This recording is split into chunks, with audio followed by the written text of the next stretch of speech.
আসসালামু আলাইকুম। আজকে আমি আপনাদের সাথে কোডব্লকসের একটা প্রবলেম নিয়ে আলোচনা করব।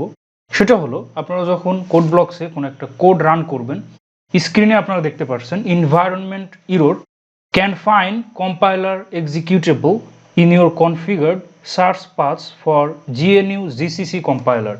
কোডটা লিখে যখন আপনারা বিল্ড অ্যান্ড রানে ক্লিক করবেন, এরকম প্রবলেমে অনেক সময় ফেস করতে পারেন। লেখা আছে এক্সিকিউশন অফ MINGW32 GCC.exe। তো এই প্রবলেম কিভাবে আমরা সলভ করতে পারি? এই প্রবলেম হলে আমরা কোনো কোড লিখলে সেটা কিন্তু রান হবে না। এজন্য আমরা যে কাজটা করব সেটা হচ্ছে আমরা একটা ব্রাউজারে চলে যাব। একটা ব্রাউজারে গিয়ে আমরা সার্চ করব TDM-GCC, এটা লিখে আমরা সার্চ করব।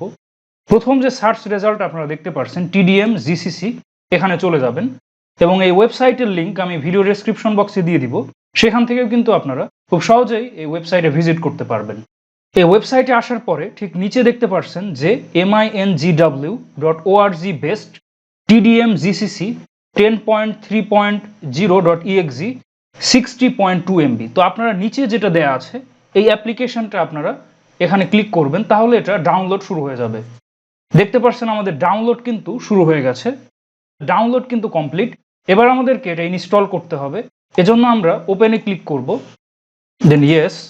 এবার দেখতে পাচ্ছেন আমাদের সামনে এরকম ইন্টারফেস আসবে। এখানে যে চেক মার্কটা দেওয়া আছে এটা আমরা আনচেক করে দিব, দেন আমরা ক্রিয়েটে ক্লিক করব।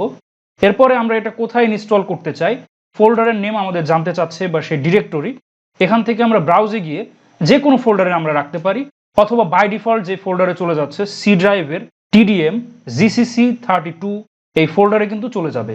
অথবা আপনারা চাইলে ব্রাউজে গিয়ে যে কোনো ড্রাইভের যে কোনো ফোল্ডারে রাখতে পারেন। তো আমি বাই ডিফল্ট যেটা আছে সেটাই রাখছি, দেন নেক্সট ইনস্টল। এটা একটু লোডিং নেবে। দেখতে পাচ্ছেন কমপ্লিটেড সাকসেসফুলি। এবার আমরা নেক্সটে ক্লিক করব, দেন ফিনিশে ক্লিক করব। এবার যদি আমরা কোডব্লকসে যাই, এবার যদি রান করি, এবার দেখতে পাচ্ছেন এটা কিন্তু সঠিকভাবে কাজ করছে। অনেক সময় এটা ইনস্টল করার পরে নাও হতে পারে, এজন্য আপনারা সেটিংসে চলে যাবেন, দেন কম্পাইলারে চলে যাবেন, দেন এখানে দেখতে পাচ্ছেন যে টুল চেইন এক্সিকিউটেবলস।